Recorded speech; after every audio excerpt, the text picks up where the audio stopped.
All right, folks, it is May of 2025, and that means that it is finally CS2 season again. CS2 Reston will be on May 6th and 7th. Feels like we have been waiting longer than, I don't know, an overrated draft pick on NFL draft night or something like that. Pick your metaphor. Anyways, CS2 Reston's coming up. 2 full days of an awesome agenda. In-person tickets are unfortunately sold out. So if you got one, congratulations. If you don't have one, still good news though. Virtual registration is open. You can use the discount code SummitUpReston for 15% off.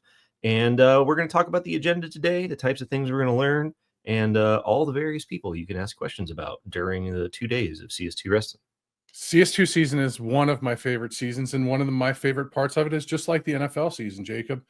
I like to go through and I like to look at the agenda like draft picks, going to go to their future NFL homes and see which of these has potential, which of these I'm most excited to see them on, their career develop, see what comes of it, right? I don't think we got any Shadurs in the agenda, right? I don't think there's anybody that's just going to go in. I'm not naming names. This will be the 7th CS2 that I have produced since my time at Summit 7, and safe to say there are no, as you might say, Shadurs on the agenda. But anyways, let's talk about the details of the agenda. That's the important part, and it starts off with an absolute banger of a session. So Bruce Judge is a former federal prosecutor. He was a former federal prosecutor. He was a U.S. attorney for or assistant U.S. attorney for 23 years.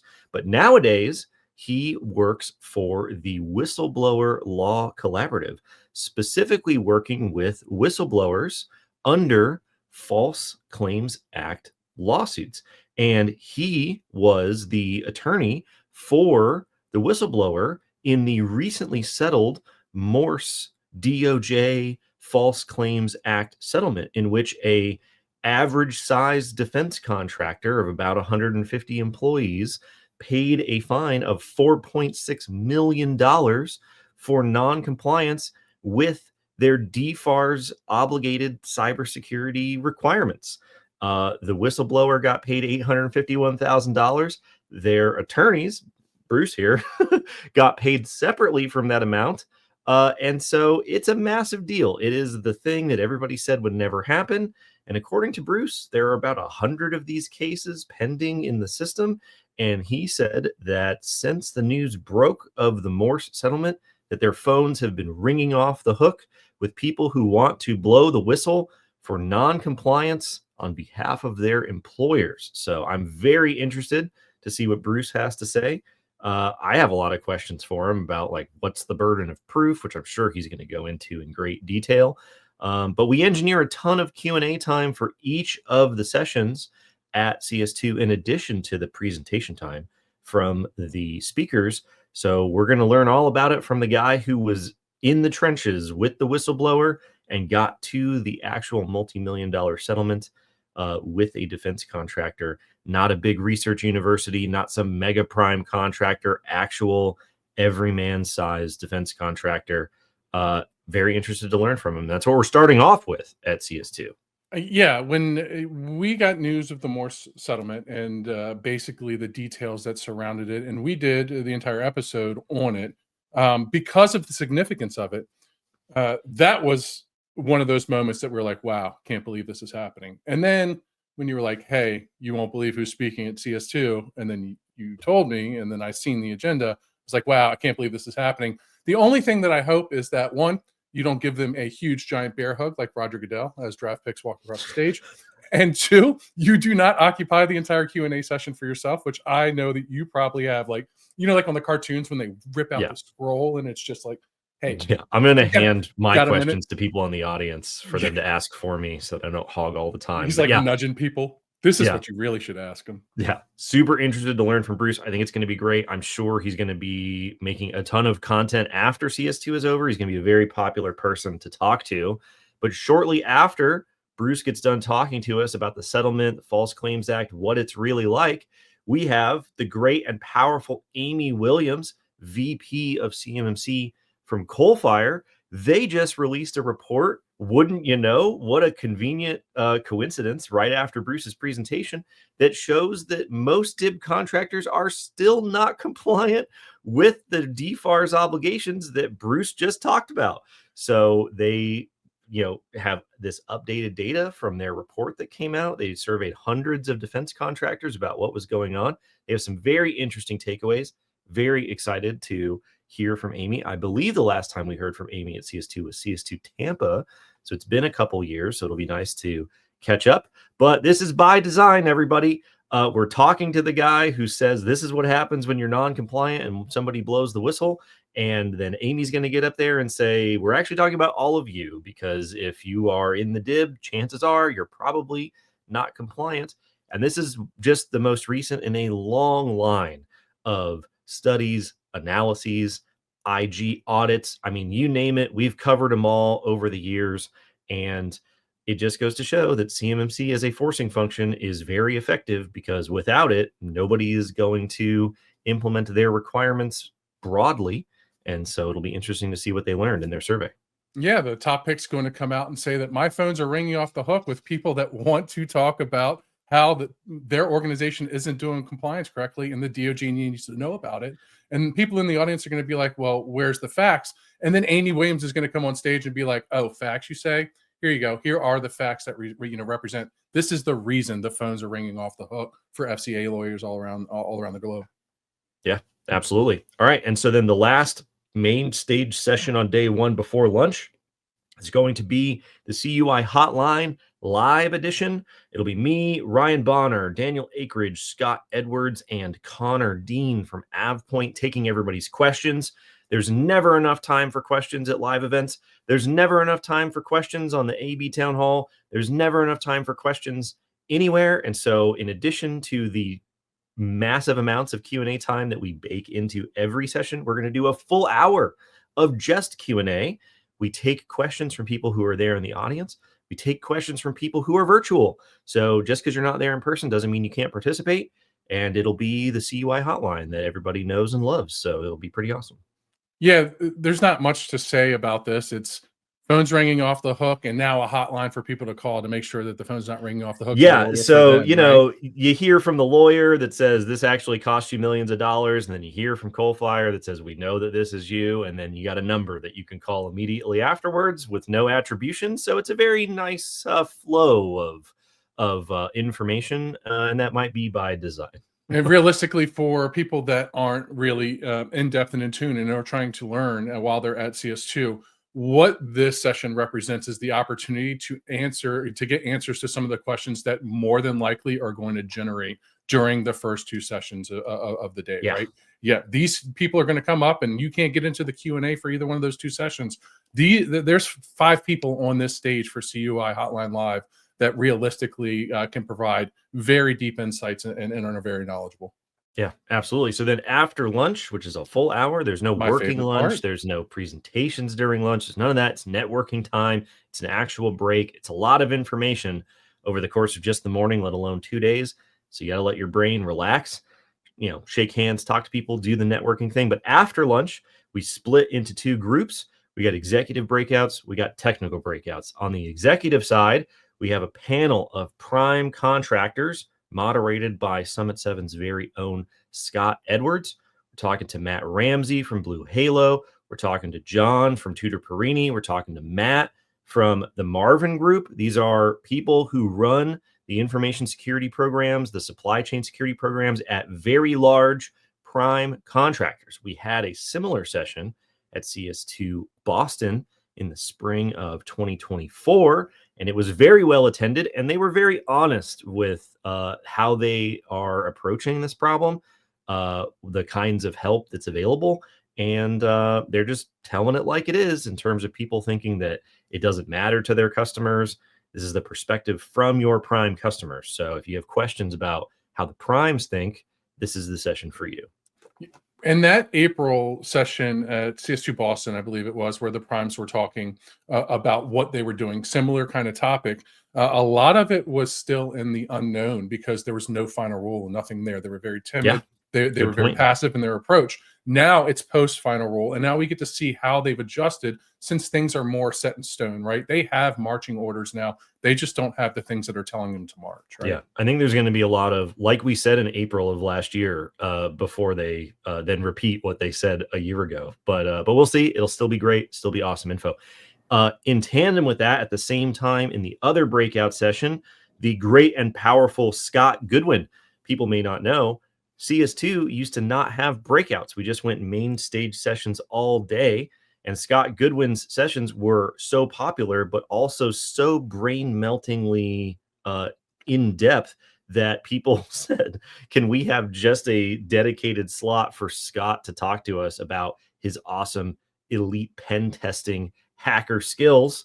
The thing that he does better than anybody is he takes his experience and perspective as a pen tester and marries them up with the requirements in NIST SP 800, 171, and 172. What do you know? There actually is security value to the requirements that you're being asked to implement and that CMMC is making you prove that you have implemented. And so Scott Goodwin returns. I believe he is one of the people who has spoken at more CS2s than anyone else at this point. All of his sessions are awesome. After CS2 Boston, Ron Ross himself was shouting out the quality of his presentation. So definitely check it out. If you're a virtual attendee, you'll be able to watch both of these. You don't have to pick and choose. You can flip between them both. So you can check out the perspective from the primes and then go all the way down in the weeds and find the perspective from the pen testers. Everybody loves a good alliteration. That's the first set of breakouts after lunch. Yeah, the only thing to say about Scott is Scott always delivers great sessions. And the one thing that I'll remember the most out of all my CS2 experiences is the first time that I saw Scott present at CS2, the faces of the people in the crowd as he was relaying some of the information kind of looked like Jaguars fans after they traded up to get Travis Hunter, right? Yeah, that's right. That's right. That's right. Jaguars fans out here catching strays. Excitement and fear. Like, please don't get hurt, but God, I'm so happy you're here. Like, so the last two sessions on day one, still the executive and technical breakout, are our very own Daniel Akridge running through what we have seen, what we recommend, what we have had success with, what our clients have had success with now in approaching 30 CMMC Level 2 certified assessments and environments. He's going to be talking about CMMC enclaves by different industries. We work with construction and engineering firms. We work with research universities. We work with manufacturers and everybody in between. There are various verticals and industries within the DIB itself. And so he's going to be explaining what we've seen different industry verticals use, why they're successful, and it's going to be great because that guy has an encyclopedic amount of information that is pretty stunning to watch in real life. I sit on his calls multiple times a week, and he's the guy to know. So regardless of what you do in the DIB, Daniel has probably seen it. He's probably seen it work. So that's the session for you.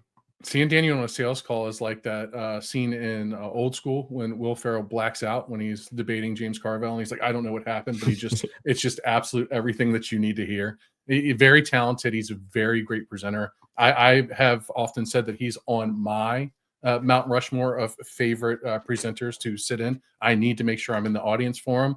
And another one's Ryan Bonner, with like the same kind of information sharing. And unfortunately, not to steer away from Daniel's session, but they're going up against each other. And I'm looking at the agenda and I'm like, can I be in two places at once? Yeah. And I mean, this is the nice part about registration is you'll have access to all the sessions after it's done. If it's virtual, you can flip back and forth. No big deal. But yeah, the last technical breakout session that happens in parallel with Daniel's session at the end of day one is Ryan Bonner, multiple time, highly rated CS2 presenter, friend of the podcast.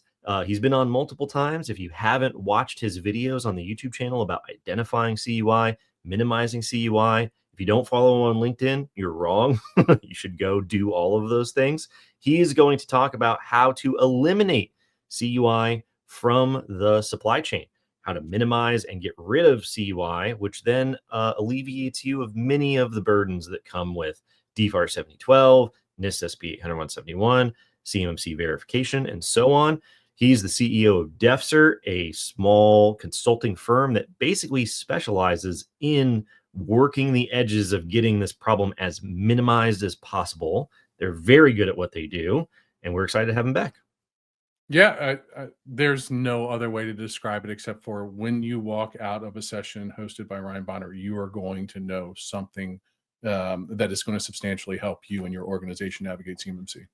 Yeah, the dark wizard himself of CMMC, who I go to many times when I have questions, or even when I have to I got to double check. I'm like, I'm not sure if this is right. Ryan's one of the first people that I ping. So great way to close out day one. And then we move on to day two. May 7th. May 7th is day two. And the first session back on the main stage, everybody all together, is going to be a fireside chat between myself and Matt Travis, the CEO of the Cyber AB, and James Gillooly, who works in the CMMC PMO. I have known James for years. Fun fact, if you watch the fuzzy math presentation from my CS2 session at CS2 San Diego all the way back in 2021, the entire basis of that presentation was saying, hey, do you know that 171A exists? And this is the only way that you can verify if you have implemented your requirements. And when I emailed the DoD CIO, the response that I got saying, yes, you are correct, that is the way that you verify implementation, was from James Gillooly himself, back when he was just a contractor. Now he is a full-blown DoD civilian, rapidly rising through the ranks inside of the CMMC PMO. So this guy has gone from answering variance requests to NIST SP 800-171 pursuant to DFAR 7012, all the way up to running the program that helped define the ODPs for 171 Rev 3 as DoD policy and everything in between. Everybody knows Matt Travis. We're going to do an hour of asking questions, what's been happening, what's currently happening, what's happening in the future. Plenty of time for audience questions. Great way to kick off day two. Yeah, I don't know how it's going to go with you, somebody from the Cyber AB and somebody from the DoD PMO on the same stage together. If the overload of information that may come out from the questions, either produced from the crowd or from the panel, can be something that people soak in all at once. Hey, you're going to get your money's worth because plenty of time for questions, plenty of time for answers, and if they don't give us good answers, then we'll push them on it. I just realized as you were saying that too, like 4 years, I didn't realize that James realistically has been like the answer every time I've been to every time I've gotten an email back, it's like James Gould. We'll save it for the presentation, so be sure to register. But his stories about the questions that he's been asked for variance requests and the number of variance requests that he's been asked over the years through the official means, I think will be very insightful for people out there, talking about maybe information we had on day one from Amy's explanation of the coal fire report. So there's a lot of complimentary sessions going on here. But anyways, session two after the fireside chat, hosted by our very own Joy Beeland, called "I've Got a Gap in My Cap," is a panel of C3PAOs. We got Fernando Machado, we got Matt Brugman from A-Line, Logan Therian from Chieri Solutions, friend of the show. We've had Chieri folks on the podcast in the past. They're going to talk about what it's like going through assessments, what they've seen in assessments, what it's like working with the cap, how it's going, how it can be improved, what the future holds, lessons learned. If you got questions about assessments specifically, there is no better place to ask them because you got everybody all on the stage. I don't even know what the number of collective assessments is by the time this session happens. I'm sure they'll tell us when they get there, but it's a lot. So I can't imagine that there will be a question regarding assessments that couldn't be answered in this session. Very exciting.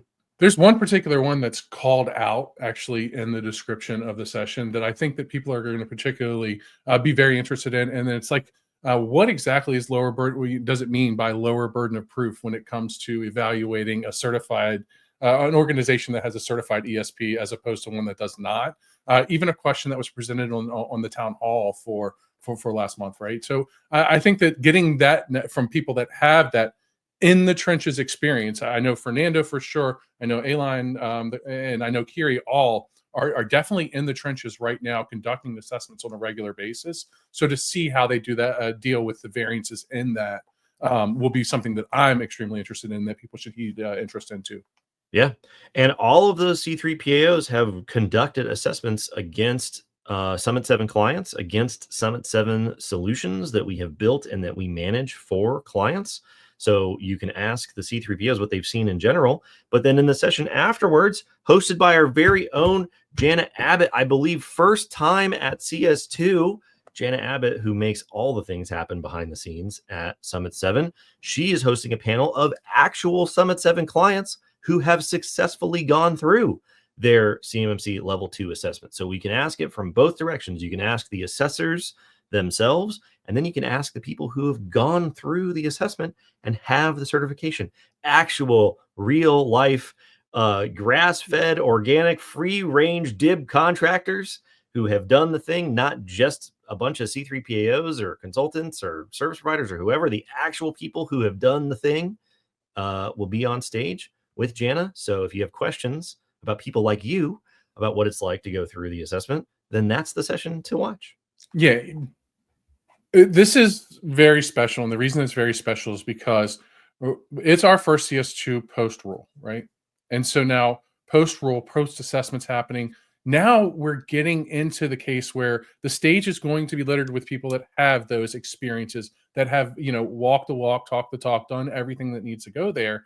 And we're going to see that the walk isn't the same, that the talk all the time isn't the same, but they have to get to the same place, right? And so I think that that's going to be great to see all these unique perspectives from both sides of the fence, the assessors and those being assessed. Yeah. And so then we'll have lunch again on day 2. And then after day 2, some guy named Jason Sprosser has a special announcement about changing offerings from Summit 7. Jason, you have been working on this project. I don't know. How long have you've been working on this for a minute, man? And it's very exciting because we've had people in the beta program for this who are chomping at the bit to be in the program and able to have access to it. What are you going to be talking about? Yeah. So realistically, Jacob, 2 years worth of work from Summit 7. We have been in the trenches trying to figure out the best way that, Bucky's could apply to the CMMC spectrum, right? Like, how could Bucky's in all its glory be great for CMMC and why CMMC needs it? And so we're going to talk about that and how kind of Summit 7 is going to evolve with needs as the future moves forward with the CMMC program. Awesome, man. Yeah, it's very exciting. I think people are going to be very interested in it's sort of the last infinity stone of offerings that you could get from Summit 7. So if you are looking for a service provider to literally take you soup to nuts, cradle to grave, all the way through the process, and to outsource everything you can to its logical extent, then that is the session to pay attention to.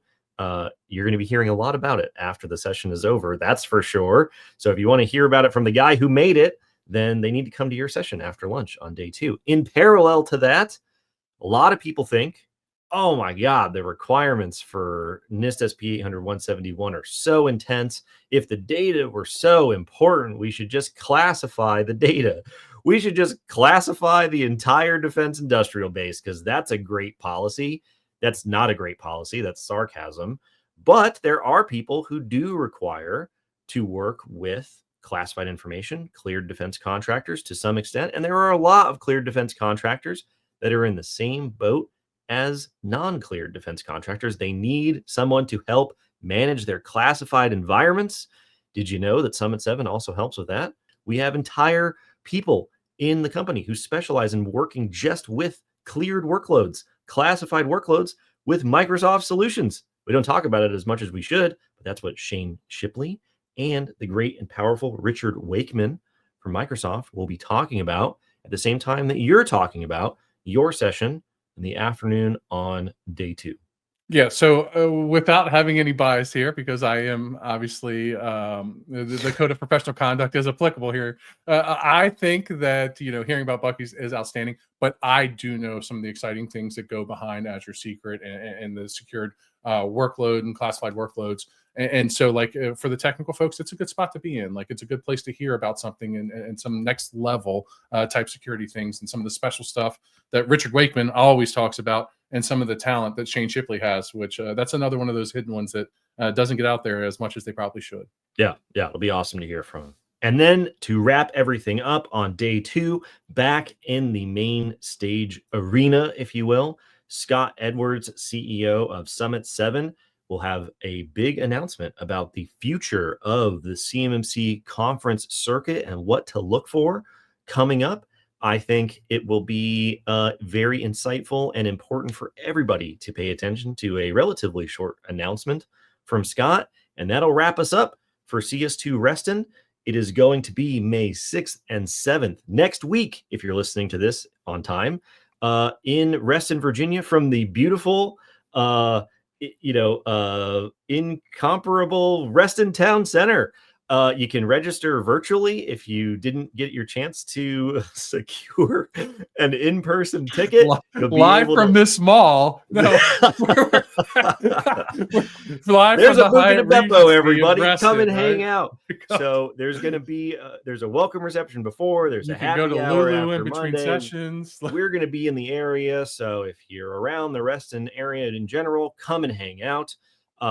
Virtual tickets, use the code Summit Up Reston for 15% off. You'll be able to have access to all the sessions live. We'll be sure to include your questions as they come up. You're not some sort of second class registrant just because you're virtual. And all registrants will, in person and virtual, have access to the videos afterwards.